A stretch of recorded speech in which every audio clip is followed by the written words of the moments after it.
Nire egunerokoan asko erabiltzen dut, gehien bat ikastetxean, adibidez, zerbait ikasi ondoren, jakiteko ondo ikasi dudan edo ez, ChatGPTri azaltzen diot guztia, eta holan bera esaten dit ondo azaldu dudan edo ez. Ni egia da askotan erabiltzen dudala, baina gehiegizkoa iruditzen zait ordaintzea, ez dut hainbesterako erabiltzen azkenean.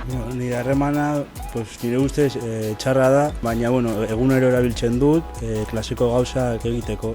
Ez dakit ondo erabiltzen. Klaseak prestatzeko eta ariketak egiteko eta horrela, nire ustez oso gomendagarriak dira. Erabiltzen ditut doainekoak. Ingenieria naiz, programatzen lan egiten dut eta horretarako adimen artifiziala erabiltzen dut. Batez be kodigoa hobetzeko edo ez dudan ulertzen kodigo bat azaltzeko. Nire lanean ordainpeko kopilota erabiltzen dut, baina nire eguneroko bizitzan doainekoak. Nik gehien ere ikasketekin erabiltzen dut.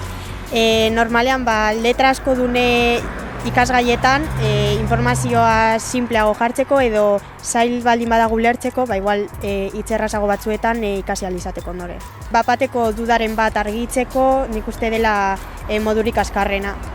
Webgunetan sartu beharrean berari idazten diozu eta azaltzen dizugu berehala. Ni ere askotan duda batzuk argitzeko eta beste batzutan ere igual argazki batzuk moldatzeko, hobeto ikusteko edo horrelako gauzak, editatzeko hobeto.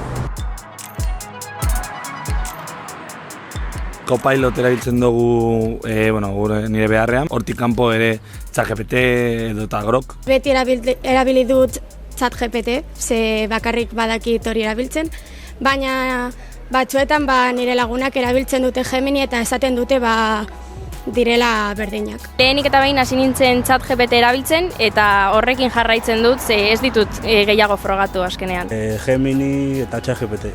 Nik lehen ChatGPT eta orain hasi naiz Cloud bezalako beste batzuk erabiltzen. Irudiekin azaltzen dizulako eta bisualago delako errezagoa ulertzeko.